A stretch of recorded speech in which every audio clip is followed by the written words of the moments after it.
Welcome everyone to the Atomic Cinema Experiment. I am Peter, and joining me as always is Tara. Greetings, citizens.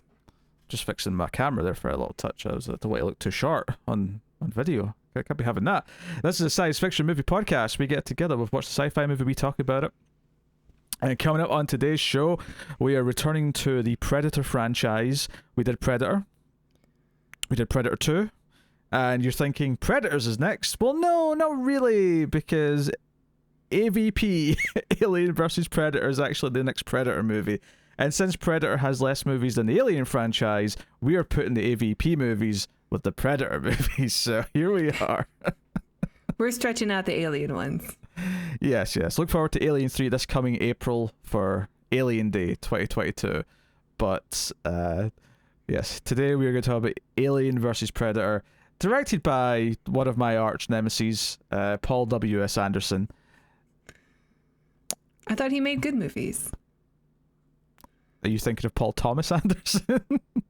Wait, he didn't do Punch Drunk Love? Yeah, Paul W.S. Anderson. They're not the same guy? No. Paul W.S. Anderson, I mean, for, in terms of a personal insult to me, directed most of the terrible Resident Evil movies, and I'm a fan of that game franchise. You might also know him from directing the first Mortal Kombat movie, which most people would say is his best movie, which tells you everything you need to know about Paul W.S. Anderson.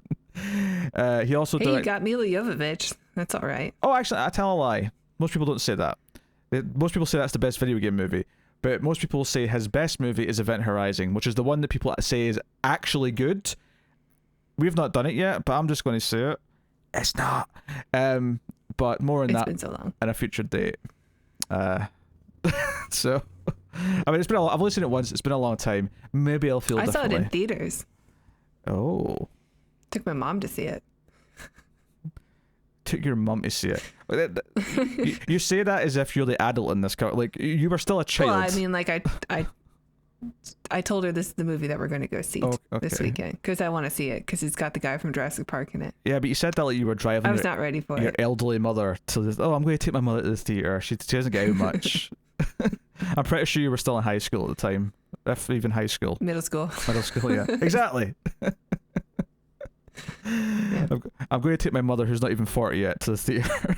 It'll be a treat for her. What is there to say? Alien vs. Predator is obviously inspired by the comic books of the same name. That's where kind of the idea came from, I believe. Unless the video games came first, but I'll say the comic books came first, then the video games followed. Did you read any of them? Not before I saw this movie. I've read some Alien and Predator and some AVP comics since this movie.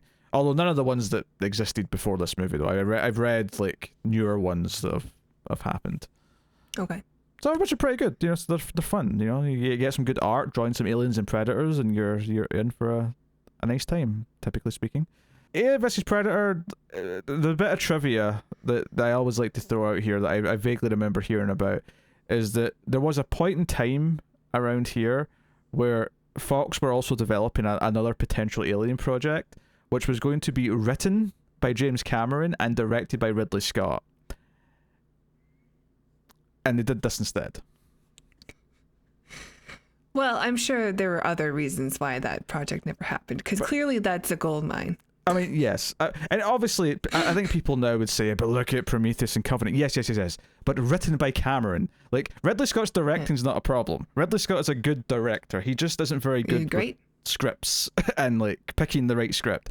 But if you give me James Cameron written Alien with Ridley Scott directed Alien, come on. You're in for a treasure trove. Well, I mean, Alien Resurrection wasn't too long around this time, right? That was a good 6-7 years before this. Oh, really? Oh, actually, not 8 years. Yeah, because this is 2004, so 8 years it had been. 8 years. I guess that whole time is a bit of a blur to me. Yeah, no, I mean, like, I think the biggest thing for me at the time when this came out is that I was 15 when this came out, right? And I think what's so weird for me is I remember vividly being excited because I had become a big fan of Alien and Predator watching them on TV, watching my taped off TV versions. I think by this time I would have had all of them on DVD. I had the quadrilogy box set. I had the first two Predator movies on DVD. I watched them a bunch. I watched all the extras. I loved those movies. So this for me was the first new movie in my life, right? For as long as I'd known these characters, it was the first time I was going to see a new Alien movie. It was the first time I was going to see a new Predator movie.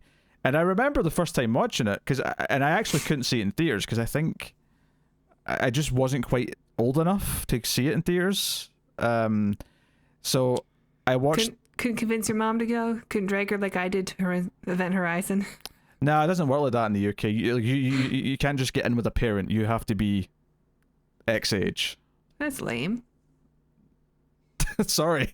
The 12 did change eventually to that because of Spider-Man, but 15s and 18s, no, you have to be 15, you have to be 18. There's no wiggle room. That's so lame. Yeah. I took a small child to go watch Conjuring 2. She loved it. America. Hey, I would have loved that at the time. You don't have to sell this to me. Like, I was all about R-rated content when I was a youngling. But so I watched this on DVD, and I remember just like feeling like giddy at seeing Predator vision again in a new movie, or seeing Predator text in a new movie, or just hearing the different things. There was, you know, in the same way that these days people are going to see nostalgia sequels for Ghostbusters and umpteen Star Wars movies and whatever else, and they're getting giddy over the little details. I remember having a little bit of that as a teenager watching AVP. That's not to say that this masked the quality of the movie for me. Like, you know, by the end of the movie, I wasn't as high spirits, one might say, but we'll get into that. What was your first experience with AVP? I did go see this in the theater. I went and saw it with my brother. He and I are both big fans of Alien and Predator, and I do remember going to see Alien 4, Alien Resurrections in the theaters with my mother. So it's not my first time like seeing them on screen, I suppose, at this time. But I was very excited for it. Like, both my brother and I were pretty pumped. And I think when we knew when we were watching it, like, this is pretty dumb, but I still fell into the, like, oh, it's still kind of fun though. Like, just accept it for what it is. It's kind of fun. Yeah. So I don't think, I mean, I'm a few years older than you, but I was still like pretty excited and pretty much on the hype train. And even though like the movie was finished, and I'm like, that was kind of dumb. Like, we won't revisit it like we would the other ones, but it wasn't like a wasted time. Yeah. I mean, we'll get into like how we feel about it now, because I mean, is that the last time you saw it, or have you seen it since then? Before that was the last time I seen it. So you watched it in theaters in 2004, and then came back to it in February of 2022. And I saw Requiem in the theater also. I was very pumped for that one. I did not. That wasn't an age thing though. That was just it. Let's just say the buzz for Requiem was so low that I couldn't bring myself to go do it. I was in an area where there was buzz, so I just went. Yeah. Well, obviously we're going to do that in the near future, so look forward to that one, guys. But yes.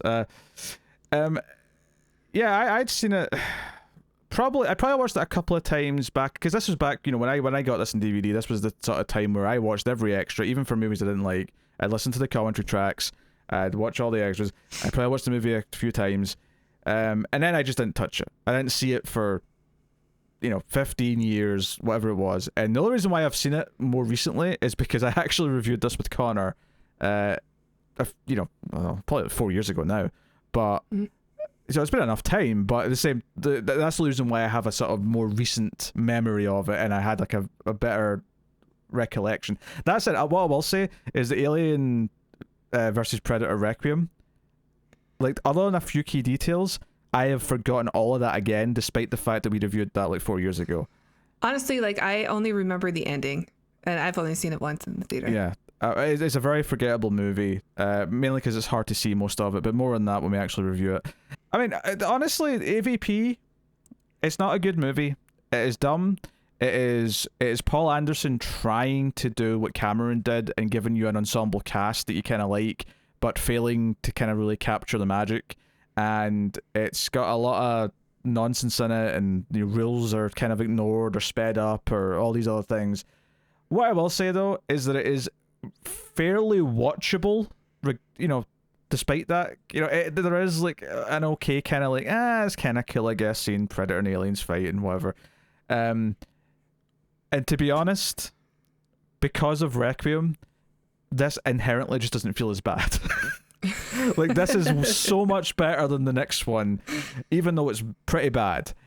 Yeah. That it just comes out looking okay-ish in comparison. I agree with what you're saying if we're just doing our opening thoughts.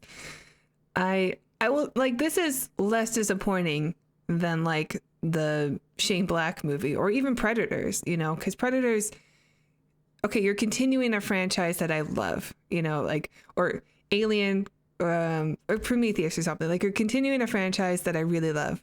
So I expect, like, the bar is set higher. But when you make a movie called Alien versus Predator, you know what you're gonna get. Like, it's not gonna be, it's not going to be either Alien or Predator. You're going to watch a comic book movie basically on screen. So it's like, you just want to see the best of both of them on screen. And sure, you can have some humans in there. Like, I understand why they're there, but I don't care about them. I tried really hard to care about Alexa. The sad truth is that what this movie tries to do, I actually really like. Like, I think the whole idea that this is, I guess, minor spoilers, but there's really no other premise for an Alien versus Predator movie. But the idea that a human and a predator are ultimately going to team up because a predator is an intelligent being and therefore can be reasoned with on some level. Right. Like, yeah. that potential bond, I think you could make a good movie out of that. I don't think this movie hits it. Sure. But maybe Prey will have that. Who knows? Oh, maybe, yeah. But I actually like a lot of the really cheesy stuff in this too. Like, I like the history of aliens and predators on Earth, and can I just say, you can tell that this movie came out a few years after the Brendan Fraser Mummy movie was a hit, because, like, as much as obviously it copies a lot. We gotta have ziggurats and pyramids, and obviously it copies a lot of what moments and ideas from Alien and Predator movies, right? Obviously they're throughout the whole thing, but the amount of Brendan Fraser Mummy movie in this, with people looking at hieroglyphs and like saying like, oh, this is the history, and then getting a flashback to like ancient times, like, and it's not just because it's a pyramid. Obviously it is a pyramid, but it's more just the way that it kind of like talks about like, oh, they worship these beings as gods, and like, we get flashbacks of what happened in like ancient days, and it felt like I was getting sequences out of a Brendan Fraser Mummy movie.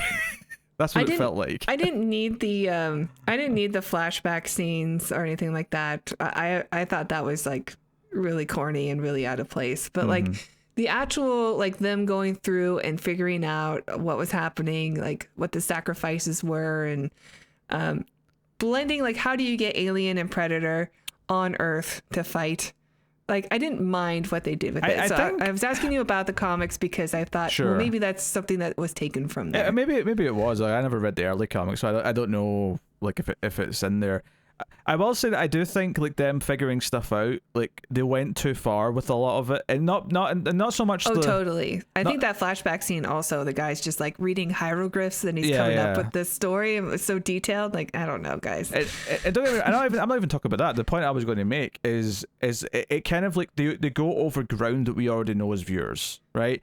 Like, there's a lot of teasing of this chest, like this rib cage was like broken from the inside, and it's like dun dun dun. I'm like, yes, we know those face huggers and chest bursters. Like, we're here to see an alien movie. Like, there's definitely. Yeah, but I do think that they also do the opposite though, where they'll just show you goo, and you're like, I know what that goo means, without them like saying, oh, this goo is like, it's acid and it's going to eat through things or whatever. Oh, sure, but that doesn't negate my point that I'm making, is that I'm talking about dialogue specifically. There's so much dialogue that is there to tease things that you're expecting from Alien and Predator, and I'm like, don't tease me with characters who don't know anything yet, because it's frustrating when you're watching like a sequel to a movie and you have to wait for the characters to catch up because they have not encountered the thing yet. So they're like, yeah, but I do think that it's pretty quick. Like, there is that one line of dialogue where that woman's like, oh, the chest like came out, so something came out of it. Spiky hair lady. And so the spiky haired lady, yeah. And so, it's good that they know that, because that's something that, they are going to have that realization later that something's going to come out. It's a little bit of spoilers. Well, this is the thing though. Like, Aliens is such a perfect sequel because you have characters who have knowledge from the first movie, and the rest of the characters are skeptical about it. They don't really believe it, but you do have one character, and so you're kind of there with that main character because you feel her frustration that they're not taking it seriously, that they're not believing in the threat, and so on and so on. This movie, we have a bunch of characters who just don't know anything, and it's just a bit more broad. So I do think there's a problem with kind of just like getting into. I think the stuff about figuring out why like aliens and predators were involved with this pyramid and like the history of that stuff's fine, like learning that and discovering that. I mean, like you say though, some of it is a bit too, oh, this guy can just read everything that's on the wall and tell us the story, and there is a lot of exposition like that where he just tells us stories of what happened. There's like one scene where it happens. He's able to read like some of the hieroglyphs or whatever. Supposedly it's from like 3 different cultures, and he's able to read them. Oh yeah, that was pretty quickly. That's the big that's the big mystery thing at the start, is that it's like Aztecs, ancient Egypt, and whatever the third one was. I want to say like Cambodia or something. But it was like 3 cultures that were never meant to have like interacted in any way. Kind of like aliens and predators. Yes. In many ways. Right.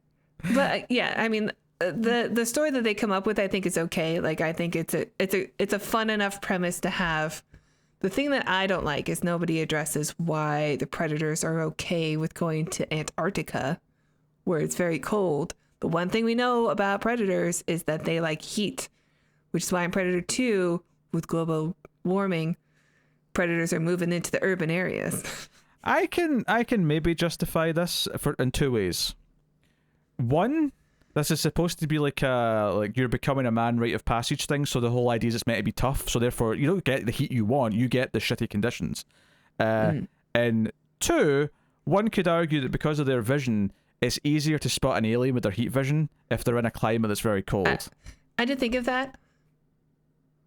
But come on, like, we couldn't get any winter gear for the predators. Like, they should have some winter gear. We should have some cool costumes. I'm not disputing that. I'm like, I'd have been all for that.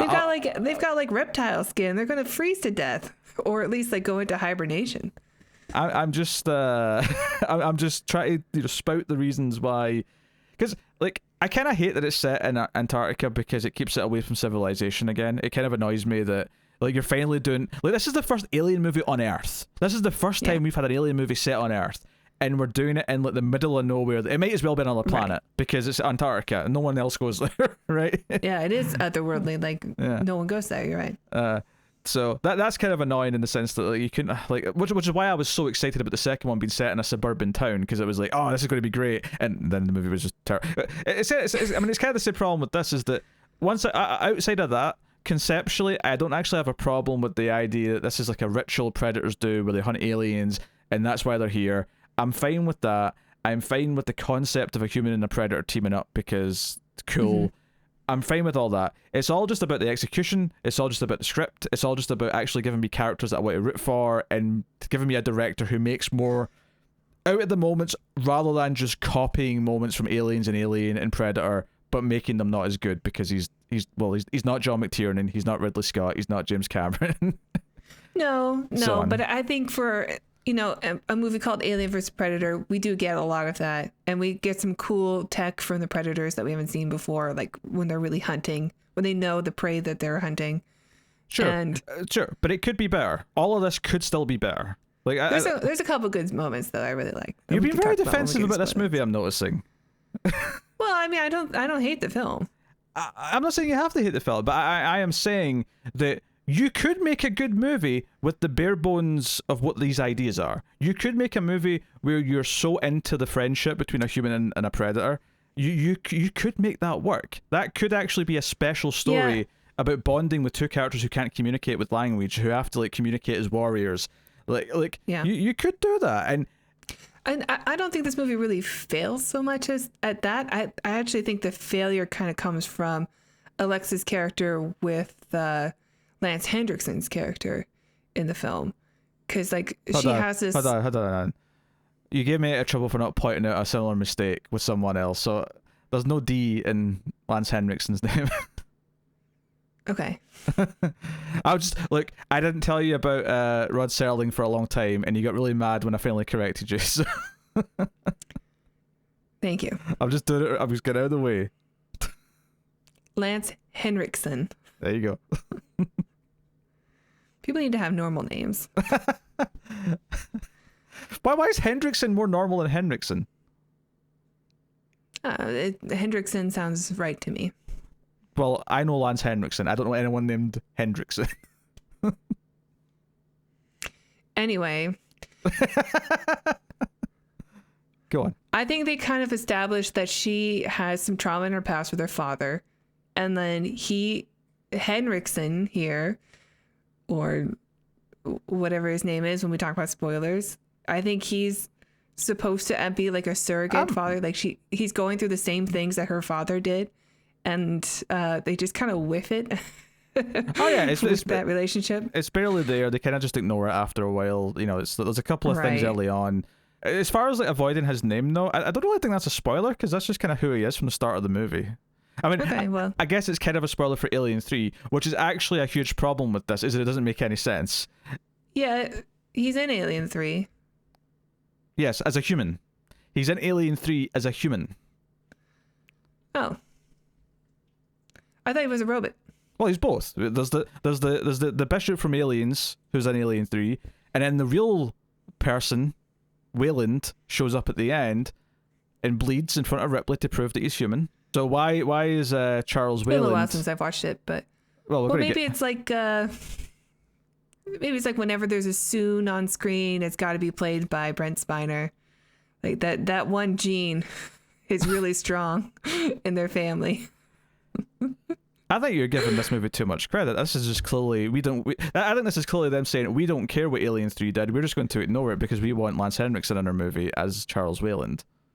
Yeah. Which is funny because it's like, okay, you could just say Alien 3's out of continuity, but the funny thing about it is that by using him as Wayland, you're kind of also paying homage to Alien 3 because it was Alien 3 who said that was him. Isn't his name like Wayland Bishop Yutani? Or no, something Wayland, right?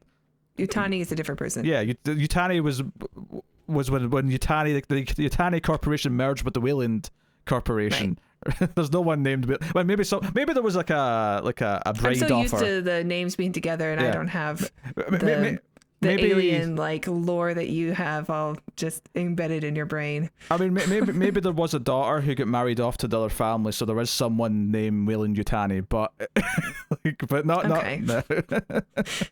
The fact that his middle name is Bishop's irrelevant. I mean, that's just like, okay, I guess that's where they got the name Bishop from, and they made the droid version of him. But like. Well, I mean, that universe has cloning.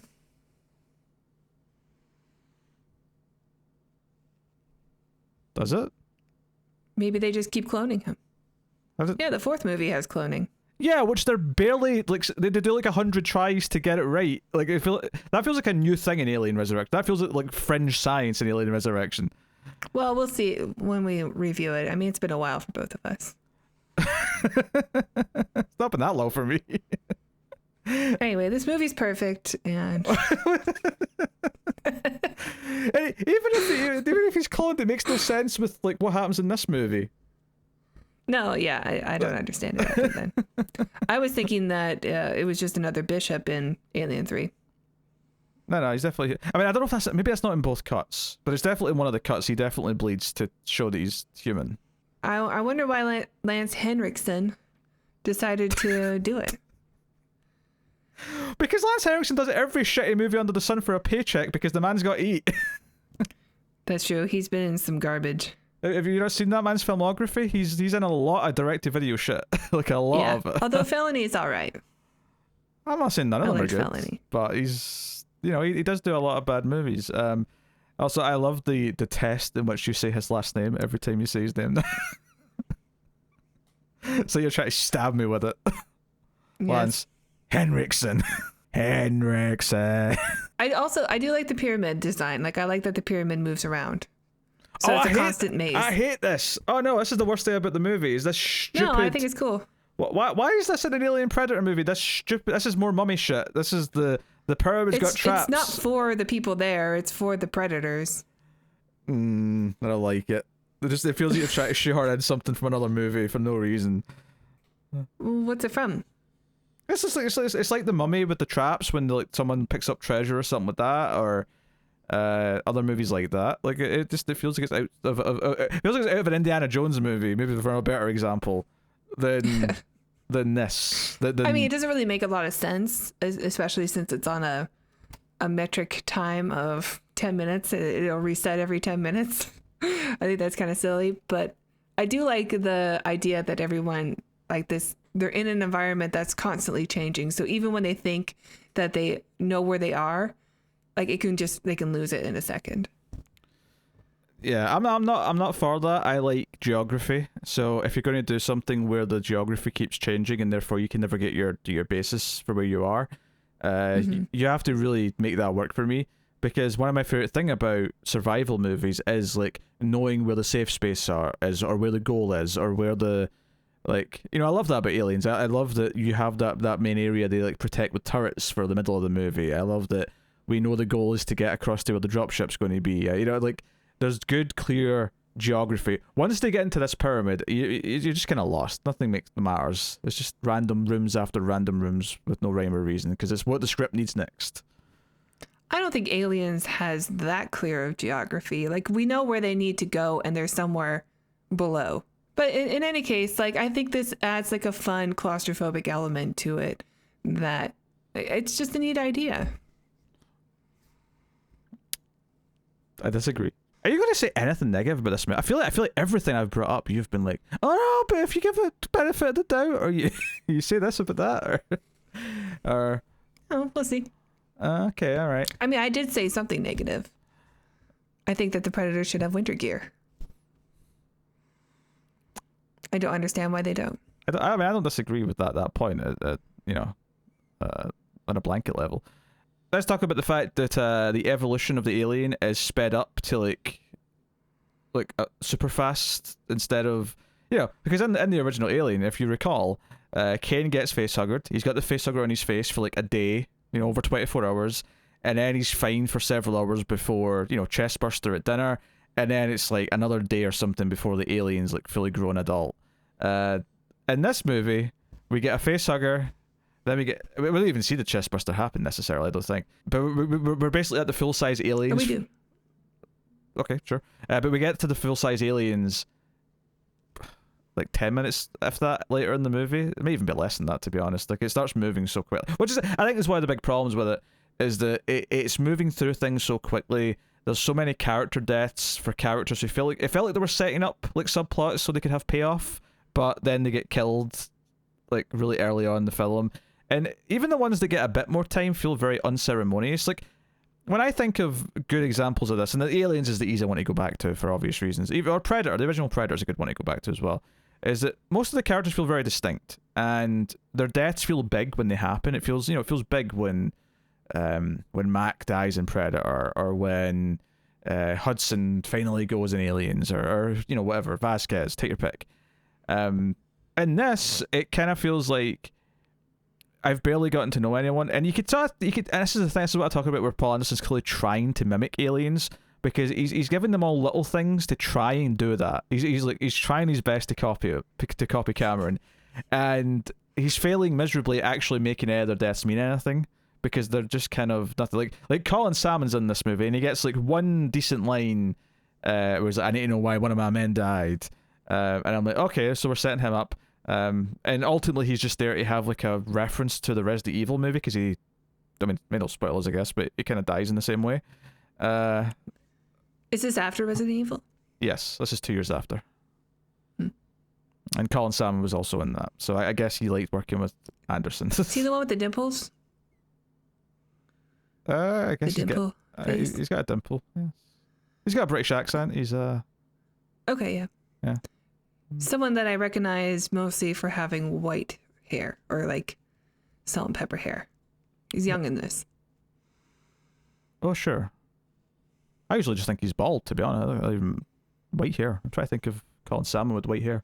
He is a bit of a chameleon. Maybe Like, that's the same one. he has been in things where I've not realized it's the same guy until like really late, and then I'm like, oh shit, it's the Salmonator. I do think that, to put a positive spin on things, Oh, that's a surprise. You've never done that all review. I do think that the movie does a decent job of at least making them distinct enough to where I know who they are, even if they're covered in goo or whether. But do I care if they died? Not really. But I do think they are distinct enough to where, like, No, I mean, no one's just like, who was that? They have different. Why were they important? They have different looks and accents, so that at least you can tell which Yeah, one's there's a lot of good faces, and but they don't really feel like real people. No, the writing's not there. Like, they try and make them distinct with other things, and it's like finding Moses' DVD collection. Remember that line? Yeah, there's a lot of bad lines in this. Yeah, a lot of bad lines. Because it tries to do that thing because of the Scottish guy and the tough guy with a scar, right? Like, No, that's who I was thinking of. The tough guy with the scar. okay, no, Colin Salmon's a black guy, so not him. Oh, yeah, he's got a great voice. Oh yeah, he's got a good voice. Yeah, Colin Salmon's got a great voice. Handsome too. Sure, yes, very handsome. So they try to do a thing with the Scottish guy and the guy with the scar, right? In fact, now that I'm thinking about it, that guy with the scar may also be Scottish. He's not Scottish in this, but I think that actor's Scottish. Oddly, that just occurred to me. But he, like, they try to do this thing where, like, he's like mean to the nerdy Scottish guy, and then later on the Scottish guy's the one sort of trying to prep him up and say, no, we're going to get out of here, and I'm going to carry you out if I have to. And it's kind of like, oh, they're trying to do the bond, right? Because Aliens was full of this, where you had like little bonds between pairs of characters, whether it was Gorman and Vasquez, whether it was Newton Hudson even, or like there was these little bonds where you told a little mini story in the Why don't you put her in charge? Yeah, you told a little mini story in the ensemble by having like a little payoff to like their interactions, and it sort of felt like it was doing that with these two, but then like it just like it goes nowhere. Like They get separated. Well, that's the thing. Yeah, it barely sets up, and then they're separated, and it's nothing, and then they never interact again. Like, so. Well, they do, but stuff happens. I mean, kinda. Like not really. Like, there's not. I'm just saying everything is undercooked. All the characters are undercooked. None of them have enough in them to, and I think part of it is just because the movie's rushing through things. It really need, like, it is on fast forward. Like, once they get to that pyramid, they are just dropping exposition and doing things constantly. Like, they need to take more time, like building up to the big reveals, building up to the big monster appearances, all that stuff. Like, they just speed through everything. There is no atmosphere in this movie. It is so lacking atmosphere. And we're at a pyramid underneath ice in Antarctica in an Alien versus Predator movie. This thing should be oozing in atmosphere. What's the one thing that Aliens, and Predator all have? They all have atmosphere, damn it. Sure. So, once again, we're back to bad script, mediocre at best direction. Do you know what's funny? See if you go back to the old review I did with Connor, I actually sound relatively positive because I'm like, yeah, but it's not torture to watch and there's a couple of fun moments. But you are making me sound like a villain here. I mean, I'm just trying to, not good cop, bad cop this, but I'm trying to be like, even when I watch the movie, I'm like, well, what do I like about it? Let me make some notes about what I like about it. I also did this. Because I do kind of like the film. I also did. You want to see my notes? I also did this. I made notes about what I liked in the movie. Why are you staring at me like that? Because I'm pretty sure you're going to show me a blank page. Look, not all of the best humor in the world is unpredictable, okay? Sometimes giving you the predictable punchline is what makes it funny. There's so much cat fur in that shot also. I know. Basically, this has been sitting collecting some cat fur for a while, so when I picked it up, there was just like a poof of cat fur. One day this joke will pay off. Just keep this blank sheet of paper here. Well, no, it's an actual notepad that I use for notes when I occasionally feel like I want to make notes. Mm-hmm. Would you believe it? Alien versus Predator did not give me that feeling. I did read that, I glanced at some of the trivia yesterday, but there's a lot for this movie, so I didn't read it all. But one of the ones on the top was that Ridley Scott and James Cameron refused to see this film or acknowledge its existence. Since then, though, James Cameron has said, actually, it's kind of fun, and it's probably my third favorite Alien movie. and and Ridley Scott still hasn't seen it. I mean, you can understand why he's upset about Alien 3 and 4, though, that he would like this one better. oh, for sure. And I think I would say that Alien 3 and 4 are better made films by far than this. I think they are better constructed. Well, they definitely have atmosphere and style. Yeah, more atmosphere, more style. But I mean, it is fair to say, like, from a writing perspective, it does shit all over the ending of Aliens, when you go into Alien 3. So, like, I can't get mad at that statement. Well, we know that Cameron likes a lot of schlock also. Sure. He directed Piranha 2, The Spawning. I do like the look of the aliens in this too, and the predators. I think they look sweet. Like the predators, it's almost like they're like, look, we heard about this guy Arnold Schwarzenegger. The humans are a lot bigger than we remember, so we're gonna have to beef up if we want to go back to Earth. They do seem big. I don't know if they're actually bigger, because Kevin Peter Hawley played Predator in the original, like, was 7 foot tall or something like that. Like, he was a huge dude. Yeah, he was a big guy. They definitely seem bigger in this. But I wonder if that's if they're not, if it's just shot in a way to where they're always like, but I wonder anti-view or something. Yeah, but I wonder if this is more to do with the fact that we're seeing predators interact with mostly smaller people. Like, where we're seeing them. Yeah, they're not fighting Bam. Yeah, they're interacting mostly, with Alexa, who is, I don't know, what, 5'8" or something. Yeah, this isn't Red Brown. Because in Predator, even when it's not because Arnold's not even that tall, I don't think. Like, he's like a pretty average height dude. He's just obviously big in other ways. I think he's like 6'3" or something. Yeah. But like, it's Jesse the Body Ventura. It's Big Billy. It's Carl Weathers. They're all pretty built guys. Whereas in this, other than like one or two, they're mostly actually scientists or stuff. So they're all quite scrawny. And oh yeah, they're all pretty small. The Scottish guy is like real wiry too. Yeah, there's a contrast with the predators in quite a big way, who are they're like they don't mess with what works. I mean, there's different predator masks a little bit, so we can tell, because there's 3 predators and we can tell they do sound like lions now. Like they just always make lion growling noises or even roaring sounds. There's a lot of lions in this film. Yeah. Because there's one predator mask which is basically just the predator from the first movie. There's one that's got sort of more ridges over the mouth, and he's quite distinct. Then there's another one who's got kind of more sort of lines around the eyes, but you can't tell them apart, which is nice. The only real critique I would have on the alien side of things, because for the most part it just is faithful to what aliens are supposed to look like, is I will say that I did find their teeth to be a little too transparent. Like they went a little bit too far with this kind of see-through look to their teeth. It stuck out to me more in this movie. I can't say I notice. I like the look of the Queen, and I especially like in the ending when you see the Queen again. I think it looks really cool. Because we get this is the first time we've seen the alien queen with an alien queen with CGI that's up to snuff. I don't know if we're talking about spoilers or not, so I don't want to say what the scene is. No, that's not why I'm making a face at. I'm making a face because I'm not convinced that what you liked was CGI, because there's actually a big maybe puppet. It wasn't, but it looked really good anyway. At the end, there is some practical alien queen stuff in this. Well, there's a scene where she looks like she's running kind of like a T-Rex or something in Jurassic Park towards our people, and I thought that scene looked really good. Yeah, there's definitely some effects in this that haven't aged very well, though. Here or there, there's a couple of moments. A lot of the shimmery moments of the Predators, I would agree with. I was even thinking that. I was thinking establishing shots of the pyramid, and like when you see the boat going through the ice and stuff, it looked really fake to me. Like it just looks of the era. It looks like a 2004 horizon shot. Like this is the fake background in our shot, kind of from 2004. That's kind of what it felt like to me.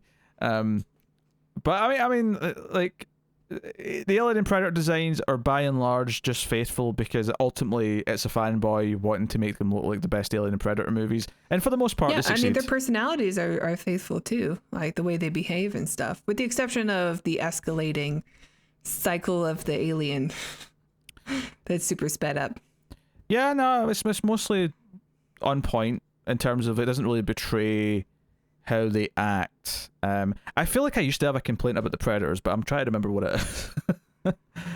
I mean, other than like the lion roars and some of the CGI shimmering, like where there's like blood and stuff on their blades, but the blades are invisible. I'm not talking about anything like that. I'm talking about like and how they act. There was like I'm sure there used to be a Predator decision in this movie that I thought was weird. That didn't quite sync up with the previous films, but I can't remember what it is, so it doesn't really matter. Winter gear.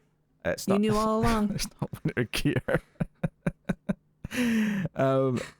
Yeah. So yes. I mean, what else to talk about before spoilers? I mean, not really much. I think, you know, talk about designs. We should probably go into spoilers. Yeah, talk about designs. I guess we should say the action is just okay. It's not great. I mean, it's obviously elevated because it's Alien and Predators, but there's really only like 2 good action sequences, and by good I mean like where there's an alien and predator fighting, and it feels like there's like a proper back and forth, as opposed to like, you know, an alien jumps out and kills someone, or a predator jumps out and kills someone, or, you know, so on and so on. All right, so spoilers then for Alien versus Predator. Should you care or give a shit? Because let's be honest, most of you probably don't. You've either seen this movie or you're like, well, this is clearly not that great. Do I care? Probably not. So here we are. Yeah, there's some cheesy stuff in this. Like I really rolled my eyes. Like the introduction of some of the characters at the start, where Alexa's like, you know, she's this mountain climber and she's climbing up the side of the mountain, and Colin Salmon, who's working for Wayland, is on the phone. He's like, my boss, my employer, Charles Wayland, would like you to be a tracker or a guide into this big expedition, blah blah blah. And she's like, well, you need me tomorrow? That's going to be a bit of a problem. It's going to take me like a week to reach civilization again, because she's this like out in the wilderness person. You know, she's like, you know how in like Star Trek 5, Shatner pretends that he's like a mountain climber? It's very Star Trek 5. Yeah. Well, she actually is, and she's like a, you know, person of the You know what else nature. it is? It's Mission Impossible 2. Don't make me think of other movies that are even worse than Star Trek 5. Star Trek 5 is amazing. Like most movies are worse than Star Trek 5. I will grant you that Mission Impossible 2 is worse than Star Trek 5. I will happily agree with that statement. But she gets to the top, and would you believe it? Colin Salmon's standing at the top of the mountain with a helicopter. Yeah, she didn't notice. To show how powerful and rich Wayland is, that he can send someone to the top of a mountain in the helicopter. And I'm sure there's a lot of reasons why this is impossible, but... Oh, totally. It's setting you up for what this movie is, though. Yes. Yeah, you've got the archaeologist who find a Pepsi bottle cap. Yeah, he has his Geraldo in the Al Capone's vault moment where he's got somebody filming him saying, this is it, this is the big find, and they open it up and it's nothing. There's nothing there. I feel like he's supposed to be obviously kind of maybe the love interest for our main character. Maybe. You never really get anything romantic from them. No, but in terms of like function, like he's the one who talks to her the most. Like he's meant to be the Michael Biehn of the group in a lot of ways. In terms of function, sure. Like I guess he's just more grounded than other people. Yeah, again, let me reiterate this. I'm talking about in terms of function in the story, not in terms of like he's comparable personality-wise or skill-wise or even like we're saying how there's not really much romantic stuff there. I'm just saying that he's kind of filling it where if they turned around and had them kiss halfway through, they wouldn't have earned it, but I went, yeah, that makes sense because that's what he is. He's that guy. And then you've got the sympathetic, scrawny Scottish guy who's kind of innocent and like wants to take photos of things. He's like you if you were a heroin addict. Is this a reference because he was in Trainspotting? Maybe I just learned that right now. I think he was in Trainspotting. I feel like he was in Trainspotting. I've never seen that film. Yeah. I mean, I guess I'm thankful that you don't think I look like a heroin addict. I mean, I suppose I'll take that from that exchange. I'm not sure, because obviously Colin Salmon's got a team of like people who are supposed to be like the protection, right? The ones with the guns and stuff. So I don't even remember what spiky-haired woman's role is exactly. She brings a gun with her, so she must be some sort of security team. Well, it's just, she feels separate though from like those guys, which is why I'm questioning what her role is. I don't know. Maybe she's spelunker. And she hides her. Well, she doesn't hide her. Well, the rest of them all hide the fact that they have guns. She doesn't, which suggests to me that was more of a personal choice, and that's why we get that silly little moment where Alexa's like, "Hey, a gun won't protect you if we're going spelunking." And she's like, "Same principle as a condom. I'd rather have it and not need it than need it and not have it."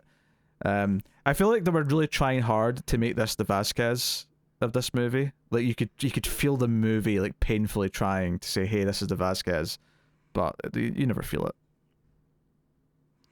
Yeah, I mean, I guess if you're going to compare everything to Aliens.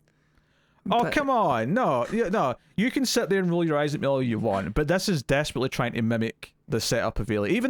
Even this bay they're in, when they're all having this conversation, is meant to feel like the bay with all the ships and the equipment in the alien ship. Well, who is she in the Magnificent Seven? Is she Yul Brynner? She's the Yul Brynner, huh? That movie was lame. I only saw it once. I don't remember what they were like. Yeah. I mean, okay, sure, she's the Vasquez. She's not in it very much, though. So, Well, no, I guess you're just setting her up as like a tough broad. most of these characters aren't in it that much. That's part of the problem, is that most of them actually don't get that much screen time before they either go missing or die, or like we actually whittle down to a very small amount of characters far too quickly. Pretty fast. And that's part of the problem, is that it rushes through a lot of that. I mean, they're setting up a team, and that the team is, kind of divided from the beginning. Because Alex does not want to do this because it's too soon and you should train people. And Waylon's like, no, we have to go in now because then other people will find this site. And so she doesn't want to do it because if you rush things, then people can get into accidents and die. And she's experienced that before. It's it's a tragic backstory. We find out it was her father who... Yeah, but instead, like, she still says yes to it. Anyway, I thought that was a bit of a fast turn. Well, exactly. Someone's just like, come on, Well, you want to go with us? No, exactly. How did she get convinced? Because the Michael Biehn in the movie, the one who she's supposed to be bonding with, goes, "Hey, let me ask you this question. Like, do we have a better chance of survival with you or with the second choice?" And that's what convinces her to come, to like protect the others, which is a fine character thing. Like, you're setting up that even though this is dangerous, she's a good person because she's willing to take the risk because she knows that her being there will save other lives potentially, right? That's a fine thing to put in the script. That's completely fine. Okay, yeah. But what I will say is that this is part of why I was like, this is meant to be the Michael Biehn in the movie. This is meant to be the love interest. Because he's the one who bats his eyelids and gets her to do it. Even though his point's valid. No? Yes. Okay. And she doesn't want the Scottish guy to die. Yes, because he's got kids. He's way over. Yeah, he's in way over his head. Yes. So it's setting her up to be a protector. It's trying to do it's like she's the sensible one who will help others. I mean, do I need to say what she's supposed to be? We've not said the character she's supposed to be mimicking, but she's clearly meant to be someone from one of these franchises before. Yes, you're right. She is the Ripley. Were you trying to think of another character so you could like have a little joke? Steve McQueen. She's Steve McQueen of the group. Steve McQueen. Nailed it. You could have said oh no, I've forgotten her name. Veronica Cartwright's character in Alien. What was her name? I can't remember. Damn it! I guess you're not truly a fan. Shut up. I mean, a real fan would have known. Selena. That's silly. Shut up. Tina Turner. Okay, I'm never going to get it with you just blasting names in my ear. All right, let's just move on. Let's just move on. You've ruined it now. You've ruined it. Talk about the Predator ship and them suiting up. Oh, I do like. Okay, so yeah, we see that the Predators are like orbiting the planet or Earth and have like a 3D map of everything, so they can see that people are going to it, which I guess is part of their plan because they need to have humans to be there to sacrifice. Well, we find out later that used to be like a willing thing, like people would, because they worship the Predators, so they would go and offer themselves as like tributes, whereas now they have to trick people to show up. Well, nobody lives there anymore because it was also established that this pyramid was built at a time where Antarctica was not full of ice. I don't know when that could have been, but apparently it was back when everything was one continent. I can't remember what that was called, but back then, maybe. Pangea. There you go, that's the one.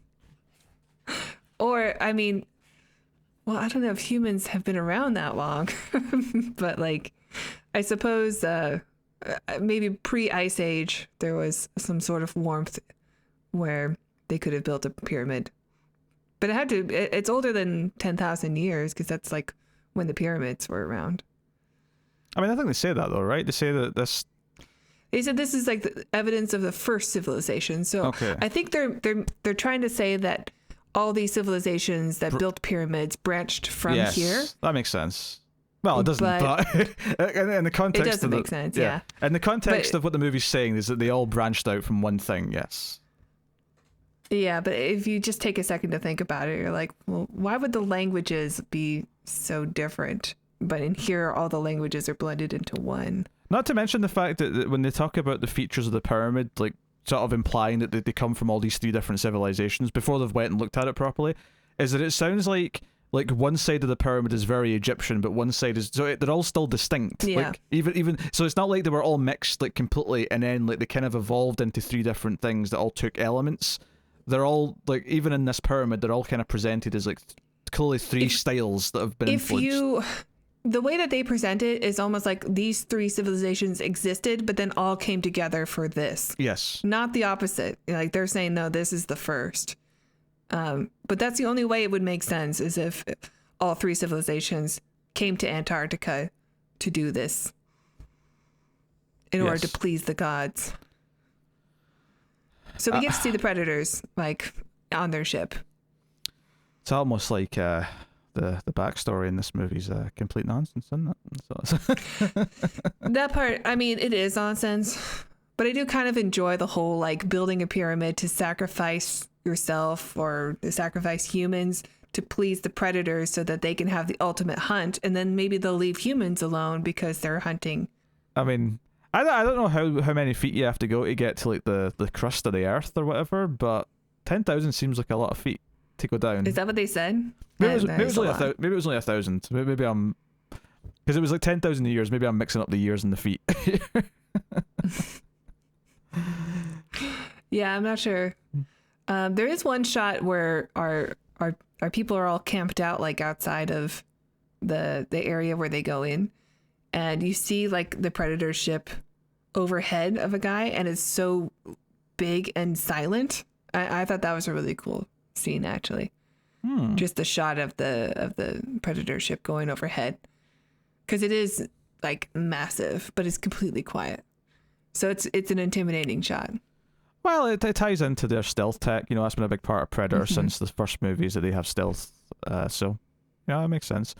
Yeah, so when they get there, though, because they're thinking they're going to take like a week to dig down to this thing, but it turns out the Predators have already shot a big laser beam into the ice. So there's a big shoot. It's a perfect 30-degree angle. Yes. Well, they do a big moment where Lance Henriksen, as they're going down, like he slips and like starts to slide down.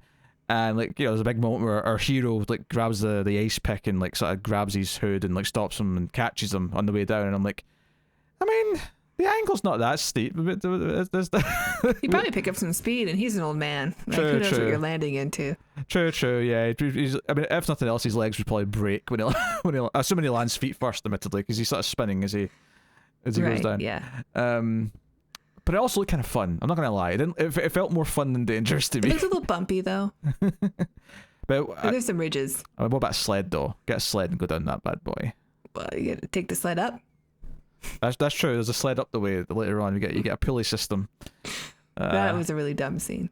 But obviously, it's just when they're in there like snooping around and they pick up some predator weapons, which I even thought this was just a little bit stupid, that the idea that the weapons the predators have to use are kept in this pyramid in like a container. I'm like, yeah, like that triggers the start of the game, I guess, of the hunt. What's wrong with the button? Like, what's wrong with them just coming in with the weapons they're supposed to have and just hitting a button? Just, you know.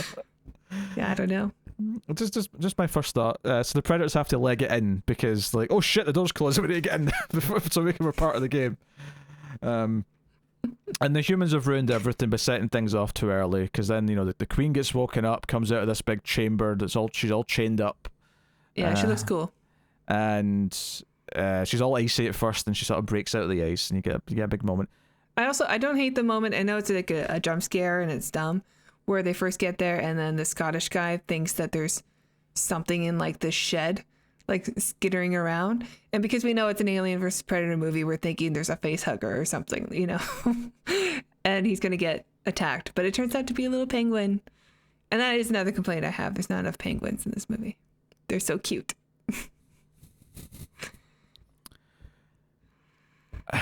I mean, how do I follow up such a damning cinematic critique of there's not enough penguins in this movie? How often do you have penguins in a film? Nobody goes to Antarctica. You can just go to a zoo. You don't have to go to Antarctica to see a penguin. Yeah, and I do watch those movies too. But this is your opportunity to have as many cute penguins as possible. They're so cute. Are penguins in the Arctic as well? No. They're just only south. And polar bears are only north. Correct. So although I think there are some penguins that go pretty far north. So there are some in like Madagascar and stuff like that. Interesting. Well, their ice is melting, so I mean they have to start going to new homes. And from here, honestly, there's basically just a bunch of scenes of them like looking at stuff and like explaining the movie to us, scene by scene, and talking about these sacrifices, you know, the face huggers, and this is weird because of this reason. Still better than Prometheus. It's a bold claim. I mean, don't get me wrong, Prometheus was by far more disappointing because I was actually hoping for a good movie when I saw Prometheus. At least people don't like. Well, actually, that's not true. People do touch goo. Hell, there's a lot of goo touching. The Scottish guy picks up a skull and a spinal cord. He's like, "Oh, look at this! This is another moment that made me roll my eyes." It's like the spinal column has been removed from the body intact, and I'm like, "Yeah, because predators do that. We know." like tease new things that we don't know about. You know, give us something that's actually mysterious. Well, they do that too. I mean, there's that when they first walk into it, and the Alexa looks over at there's a mural of what looks like crude drawings of Predator and Alien fighting and stuff like that. And there's some really cool devices that the Predators use that's new. I love there's one moment where a guy gets like a Batman kill, where they're just walking like in a some sort of cavern area where there's like statues of predators up above. It's very like Batman hiding as a gargoyle. And then like a noose just like picks up a guy. He just like walks right into this shimmering noose. Although, just to be a nerd for a second, Batman doesn't kill. Just to well, of course, it's not a Batman kill, but you know what I mean. I know what you mean, yeah. Jerk. Yeah, I know what you mean. Nerd. All right. Had enough of you. Is it your system? Have you gotten your snake backs that I'm done? Yes. Okay. Yeah. I mean, a lot of the Predator weapons are just kind of the ones we've seen before, like the net, for example. You know, we've seen that before. Which I actually do think this is quite smart. This is a smart touch. Is that an alien who gets like trapped in one of these nets ends up with like a crisscross pattern on their head from the acid, which I actually think is really good because it means that there's this one alien that sticks out as being the main alien. We could track him. Yeah.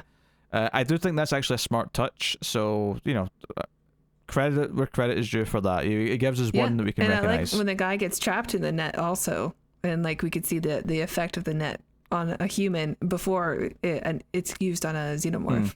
Which, I mean, I'm fine with that, and you know, I mean, I do think he dies too quick because it felt like they were building up more character stuff with him. Like I felt like him and Wayland were going to clash more, and it was setting up like a whole plot, and then they're both dead like in the next 10 minutes. It's really stupid, from a writing perspective.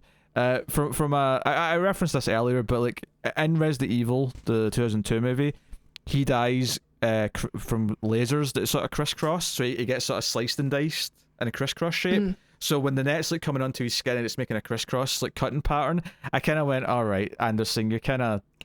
Yeah, because it's like a metal net that might be heated or something charged, and it just, the net keeps getting tightened and tightened and tightened. So like you could see he has almost like a pinhead pattern on his head, of the crisscross. It kind of felt like, oh, we're going to do this because it's a reference to my own movie, and it felt like Cameron not Cameron, sorry. so apologies to James Cameron, our Lord and Savior. Who does like to stroke his own ego. He does, but he's good enough that I don't mind. There's only one JC I care about, and his name's James Cameron. That was a Christ thing? That was a dig at Jesus, yes. But it felt like it was Anderson being a little bit self-indulgent, I guess. But I guess, I mean, if you have the same character and yeah, well, it could be kind of an in-joke thing. I don't have any issue with it. Well, I mean, if this was just his ending, then I suppose fair enough. But I mean, you combine that with the problem that it felt like there was meant to be more story with him and like the other character that just kind of like gets cut short. I mean, this guy, I'm not so sure. I mean, definitely Waylon, but this guy, I don't know. Like, he never really felt special from the beginning. He was just sort of the guy who's just like, who made the mistake initially by taking the weapon when he shouldn't have. But like, you understand why he did it.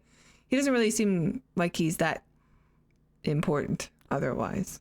I mean, I just mean in the sense that he has this clash with Wayland about, okay, what is actually going on down here? What is this job? And why did one of my men die? It felt like there was going to be more of a clash, and he was maybe even going to start backing up Alexa more as like, no, this is about safety now. This is about survival. This is about this and that.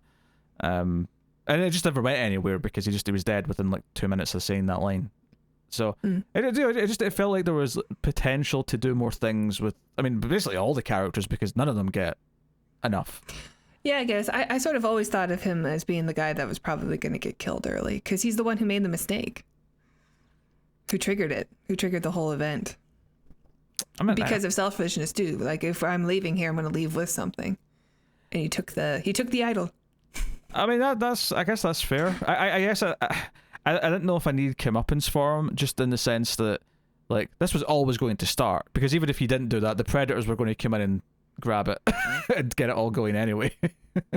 So it's not like they were doomed because of what he did. He just accelerated the process a bit. Because keep in mind, they weren't in any rush to leave at that point. They only started to want to leave because everything started shutting and like things were triggering because of what they did.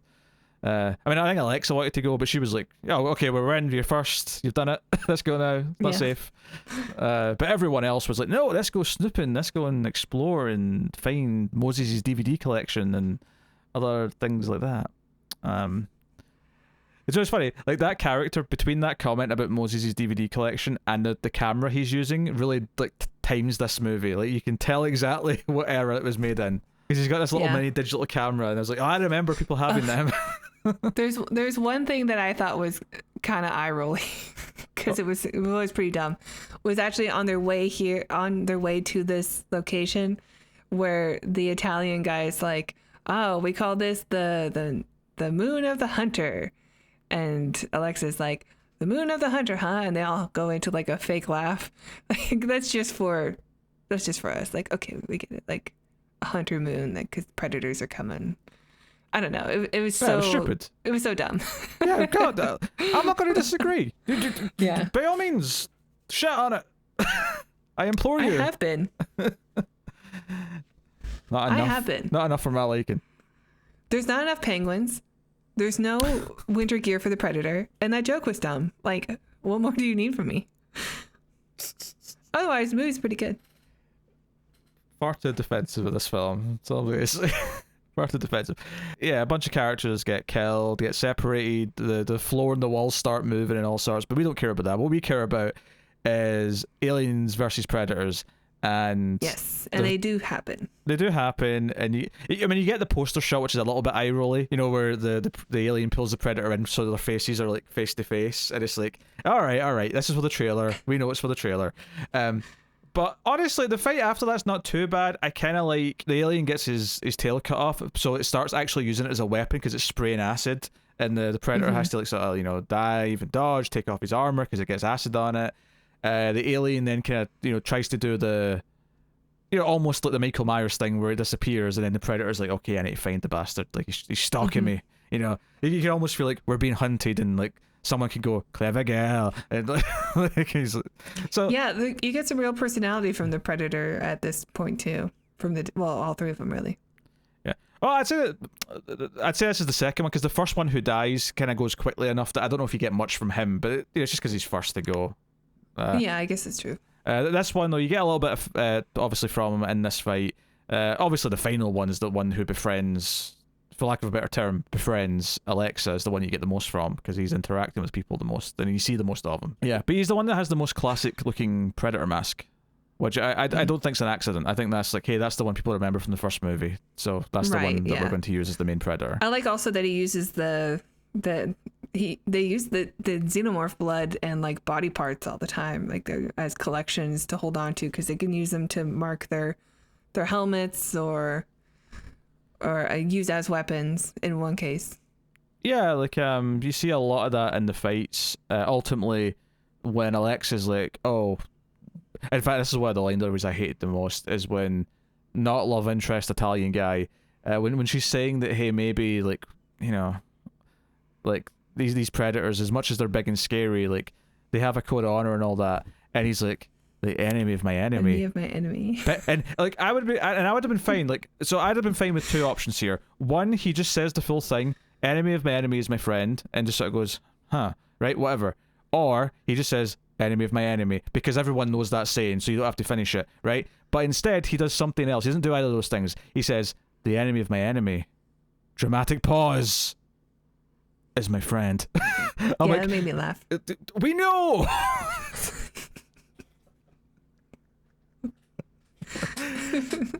Oh my god.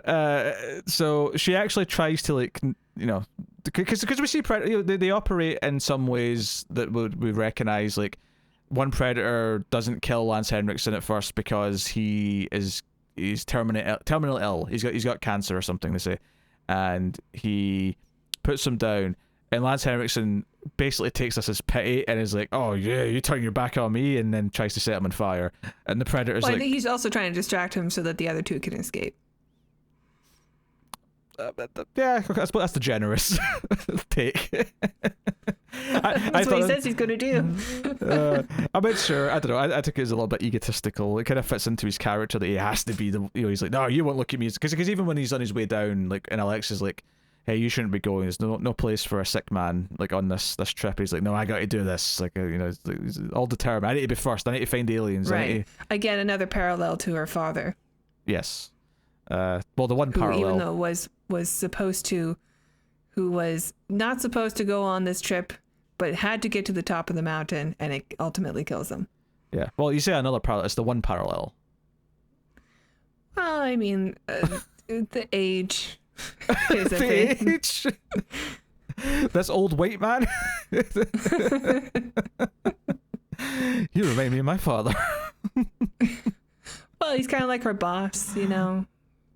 Yeah, he can fill the father figure role, I think.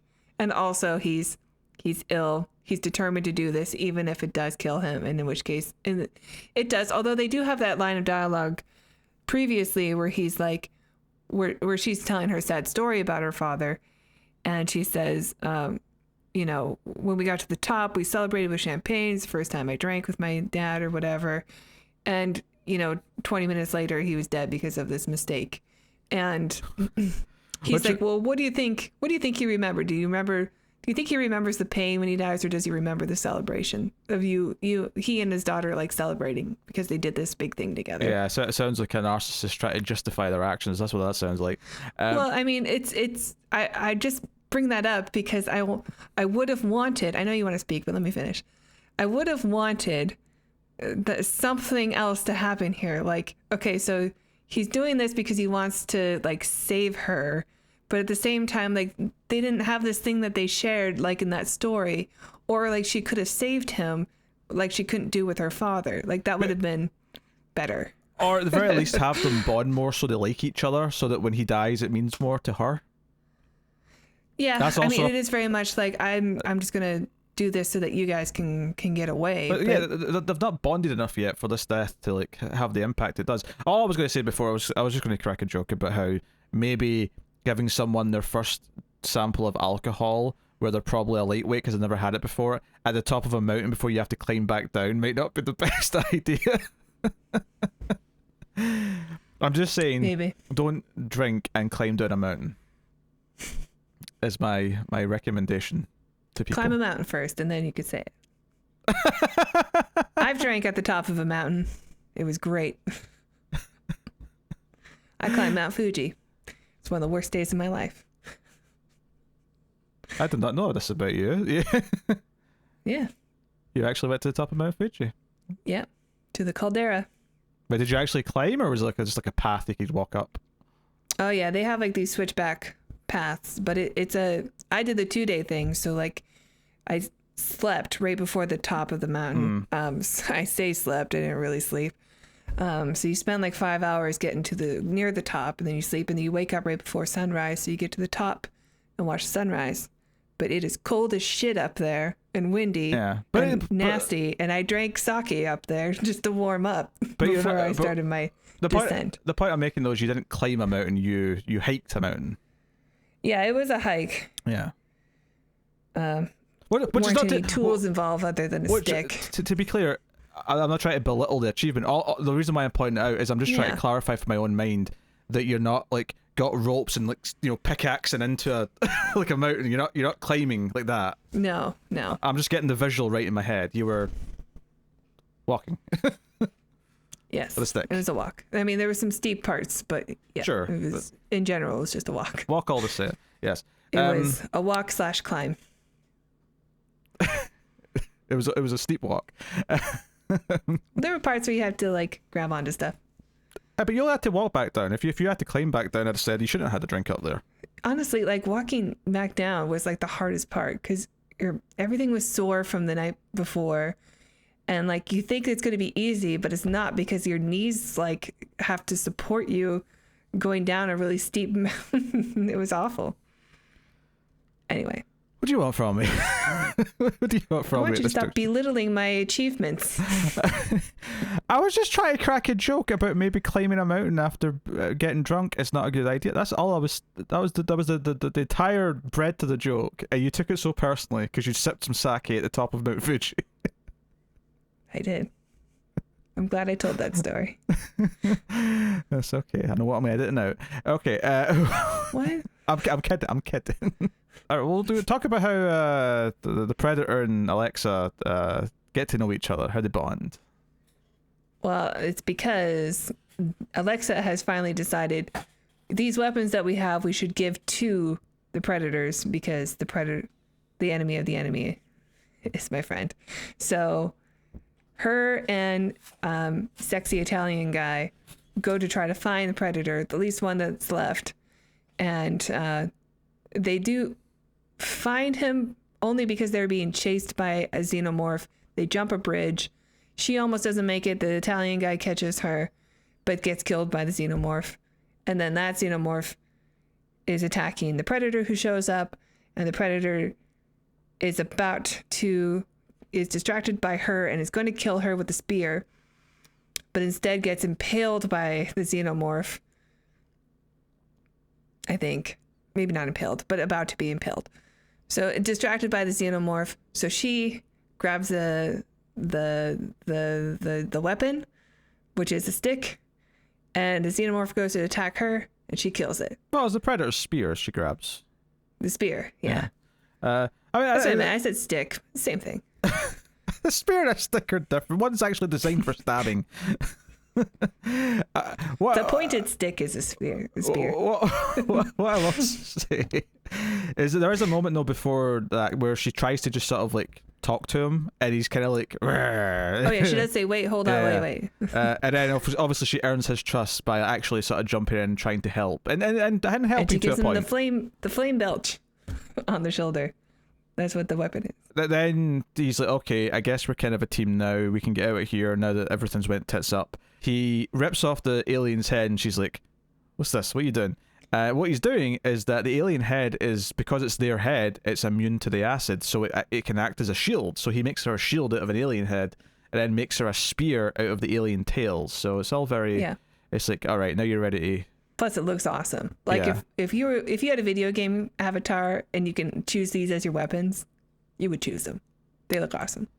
And it's at this point where I'm like, you know what? Like, I kind of like this moment, and I wish I cared more about this character, because if this was like an actually good movie, Like, I would be so into this, like, pairing and, like, a friendship. This would be like, you know, especially with E.T. recently, or if you pick another movie where someone befriends, like, a friendly alien. This is like, now, what if someone befriended a predator and they became, like, honorable allies because they had to survive against a greater threat?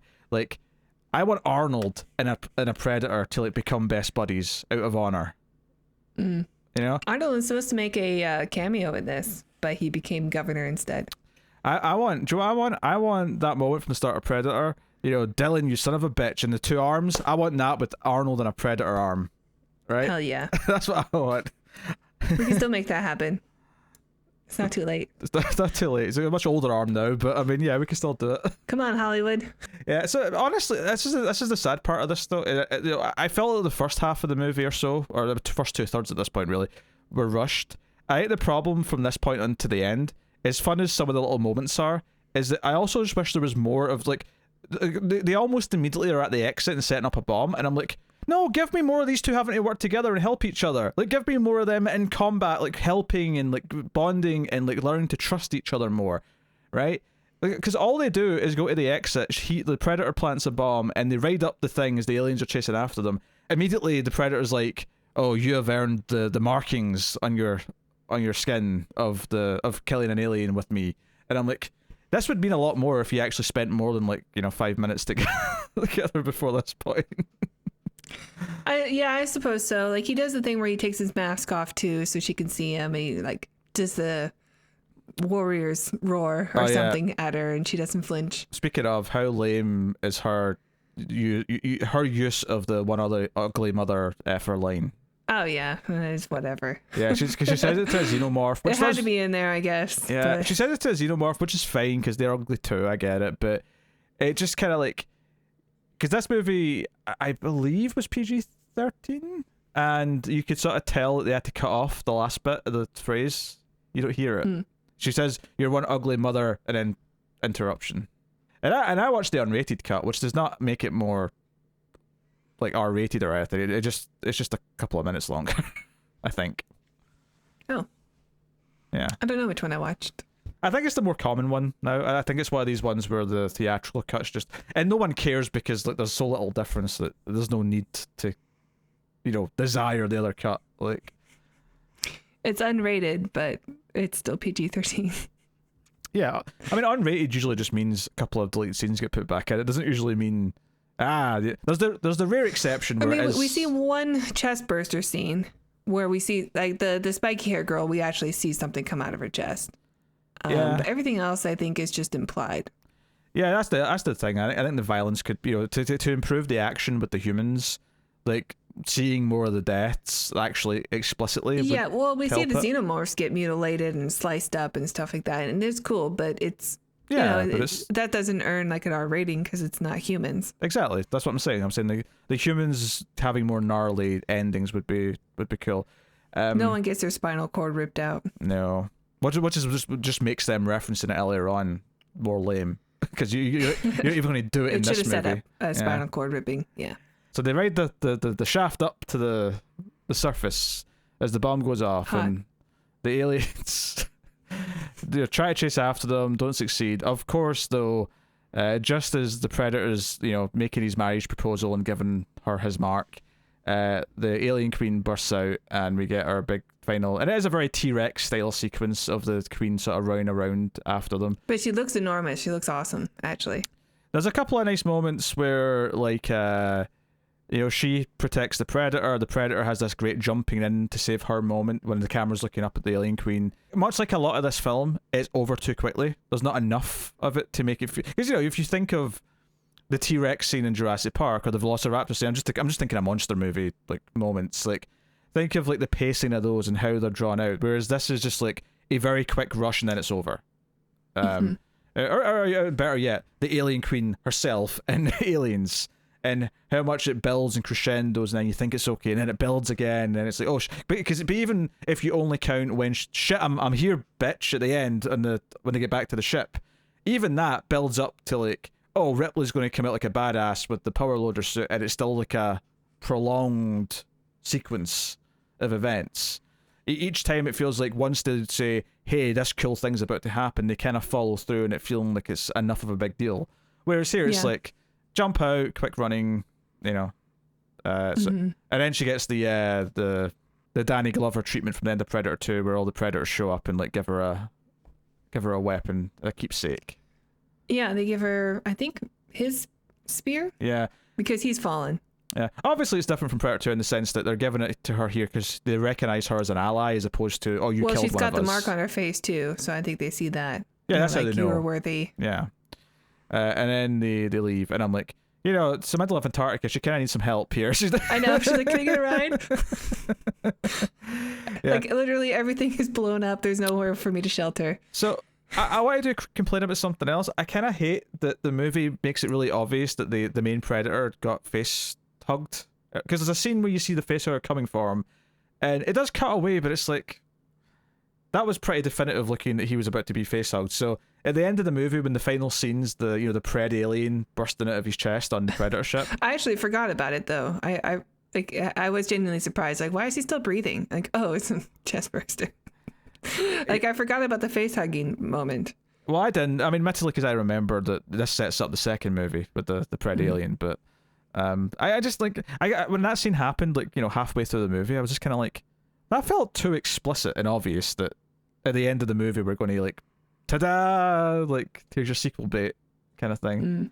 Like, I don't know, something a bit less overt would have been nice, I guess, in that case. But I don't know, everything's just too rushed. Like, this movie is, you know, once you take off the credits, you're at 90 minutes, and, you know, Aliens, it's probably most direct comparison in terms of, like, its, you know, its squad of characters and so on. Like, that movie is like 2 hours 20 minutes, and there's a reason why it's that long. I think the more direct comparison is maybe Freddy versus Jason. Well, no, because that's not a good movie either. I'm comparing it to a good movie that actually paces out its, like, sequence. And in this case, it's a very valid comparison because this movie is trying to elicit the same feelings as Aliens did in many ways. Aliens is definitely the movie out of Predator, Aliens, and Alien, and any of the previous movies you could compare it to. Aliens is the one that this is definitely the most trying to mimic. And its structure, and its character setup, and how it functions. And not just because the Alien Queen is the big boss at the end, although that does kind of, you know, add to it as well. It is the one that it is structurally and conceptually trying to ape the most. Which is fine. It's a good movie to copy. Like, I'm not saying that's not the one you should copy.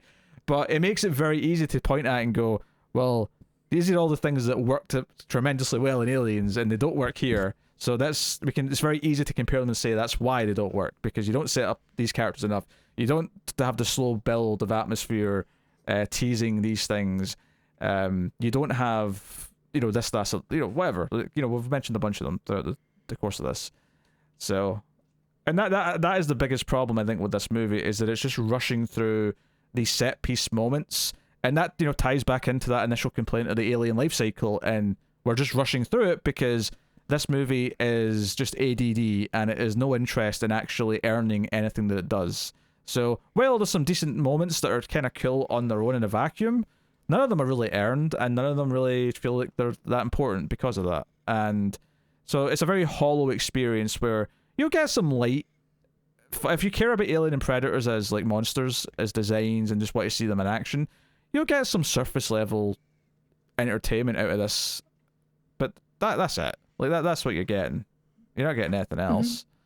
And the reason why that's a shame though is because, you know, the three big ones, Alien, Aliens, and Predator, are genuinely well made, well constructed, well shot, solid scripts. Like, they Predator 2. I do love Predator 2. Most people don't hold that in the same esteem as we do though. But those three, like, do actually transcend, and there's a reason why they are classics, and there's a reason why so many people try to copy them, is because they're just great movies that have all these things in them. Whereas this is like taking all the things that are in them, but not being great. So it just feels really hollow as a result. Like, yes, there's been worse. In fact, the very next Predator movie we're going to talk about, which is a sequel to this one, is like, this movie looks like Citizen Kane when you start comparing it to AVP Requiem. Boy, I can't wait. If you thought I was unbearable in this. If you thought I was ranting in this, just you wait. Okay, I'll make some notes about what I liked. Like, About Requiem. Paul W.S. Anderson is like a crappy music video director who's convinced he's a filmmaker, and that's what I feel like when I'm watching these movies. Is that they're all kind of hollow, right? And some worse than others, but I that's generally the feeling I have with all of his movies, is that they're all hollow, and I don't feel like them for his characters. But It sort of feels like a leftover 90s movie also, with better special effects, but like they kind of feel a lot like this. it's not the worst thing in the world. This is the thing. It's a bad movie. It's bad for a lot of really generic reasons. It's a very generic movie as well. Like, it feels very of its time, and I see a lot of like tropes. You know, whether it's, you know, I mentioned the ones from The Mummy, from the previous movies in the series.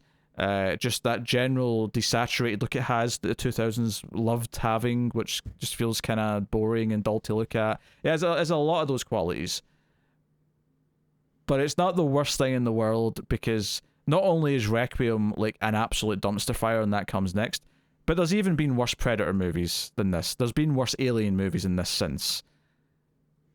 So shockingly, when you look at both franchises as a whole in one big spectrum, this is like middle of the pack. And that is Totally depressing as hell.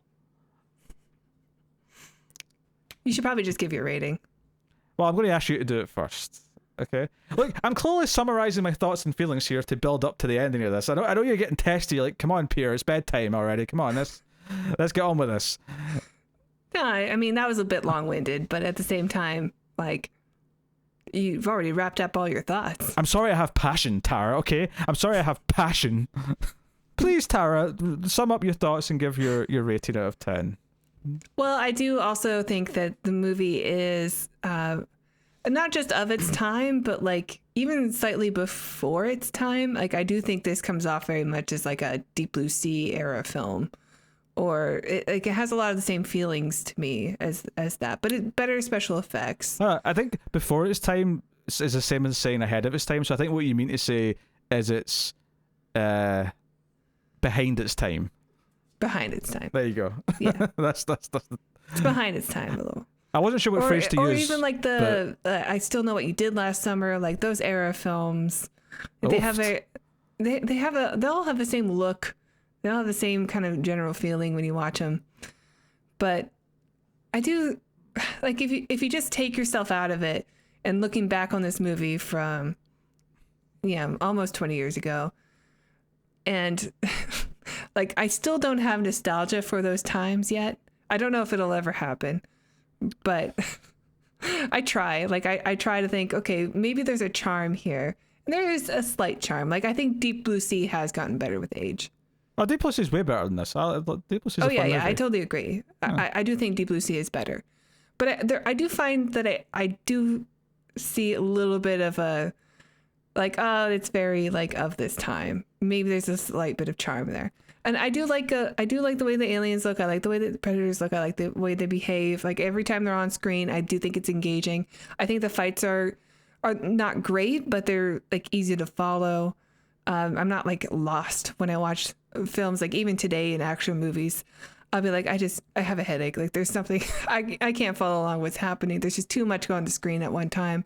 It's serviceable, as the way I'd put it. It's not like stand out, but it's not like, this isn't like an Aquaman situation where I just, like, I'm so there's just way too much happening here and I'm being put to sleep. I did enjoy the film watching it again. Like, I didn't get bored, although I do think you're right in a lot of criticisms you have, and I have the same ones, and obviously I have some other ones that I feel more passionately about than you do, such as alternative costumes for predators. And I'm still going to give it a 6. Like, as far as like the grand scheme of all these movies and the franchises that have combined, I do think it's middle of the road. I do think it's still watchable and kind of fun. And I'll give it a 6. You are psychotic. A 6 is a positive score. It's above 5. Yeah. And I think that giving this a positive score is being far too generous. You're a kind, I mean, don't get me wrong. This is why we like you, Tara. You're a kind heart, you're a kind soul, and you are positivity that is needed here from time to time, no doubt. but you're freaking off your crazy head. So I think I am going to go with a solid 3.5 out of 10, which is to say it's not a complete travesty. It's and for that score, it is relatively watchable, but like when we talked about it being of its time or maybe even slightly behind its time, a lot of the things that are in this are like things that I am like I don't have nostalgia for these horrible tropes. Like I don't at all. Like I'm glad they're gone. I'm sick of them. Don't get me wrong. There's lots of horrible tropes today that I'm sick of too, that I'd happily leave behind. But you know, and I'll go on record saying Deep Blue Sea was always better. I don't know if that's a hot take, but that's how I feel. So 3.5 out of 10 for me, and that'll basically wrap up Alien versus Predator AVP. I am going to ask Tara to pose for the thumbnail. Do you try and do a thing like side on so that we can recreate the Predator and Alien looking at each other in the thumbnail? I don't know. Okay, but I get to be Predator. But I'm always on the left hand side. I should be Predator. Nice try. Alright, well in that case you want to be looking... Well, it doesn't really matter what side you're looking at. You can flip it. I can flip it if I need to. But it means you're lower down looking up though, right? So if you think of that shot in the movie, yeah. Well, you don't have to actually lower yourself, you just have to look up as if I'm higher. I can put myself up higher. Alright. Okay, 3, 2, 1, pause. I don't remember the Predator being so expressive. Put some mandibles on me. He was wearing his mask, was he not? I thought he had his mask on. Put the mask on me. People will still know it's me because of the hair. Sure. I mean, we've both worn a Predator mask in thumbnails before. I think Predator 1, you had a Predator mask. Predator 2, I had one. So, yeah, I mean, I'll probably I can literally just take the profile of the poster mask and just put that on your face. Do it. Genius. So yes, I will take this time to thank our Patreon producers, and I'm just realizing that there's a new name to add to this. Ooh. So I'm just I'm doing it from memory, so if this is slightly wrong, I'll apologize to that person later, but I think it's right. So yes, thank you to Tyler Heston, DePalacios, David Sharp, Board Now, Christopher Moy, David Brown, Al Treisman, and Alison M. Fordyce. This is our Patreon producers for the month. They are all at a higher tier on Patreon. Tara, why don't you tell them all more about Patreon? That's right, Peter. If you enjoy our reviews, please check out our Patreon page. It's patreon.com/MilesFuzzTV. And if you donate as low as $1 per month, you will get access to bonus episodes, of the Ace. So you can find out what we think of all of our favorite B movies that are sci-fi classics in our minds, like Robo War, which is appropriate to this film, because that's where you get the Predator knockoff. The Trancer Saga, Free Jack, that was a fun one. Rotor, Extro. I'm sure all these films people are like, whoa. I feel like I'd buy that for $1. I feel like you never promote the most recent one, which is the one that you should probably promote the most and say, hey, this film. That's right, Peter. We just did. What was the movie? The Guyver. The Guyver. I watched it like 3 times. Yeah, and I did more editing with that and added in some clips of the movie, which is something that I might be doing in all episodes going forward. So, or maybe just for Patreon bonuses to entice people. That would definitely cut down the amount of work I have to do. That'd be 1 a month versus 5 a month. So, yes, plus the occasional screams. The occasional screams, yes. I just did it with the M. Night Shyamalan film Old was reviewed on Screams. That episode, I did some editing on. Very cool. Also, if you donate $5 per month, you will get access to the bonus episodes, of course, but then you would also get access to our vote. What are they? Votes. Yeah, for voting. You get a vote on an episode once per month, and you also get the early access to the show. This is why we need to record during the day so that my memory's not. Yes. But you get early access to the show by a day as well. Yes. You get to be all high and mighty for a day, and then you had to comment first. Yes. and the public get it a day later. So there you go. And there's other things to it, but those are the main ace benefits. So go and have a look, see if you're interested. You also support us by liking, subscribing, ding the bell for notifications, all that stuff. Get us on the Twitters at Streams Midnight. So thank you very much for joining us. This has been the Atomic Cinema Experiment. Keep watching science fiction and computer. Add salsa.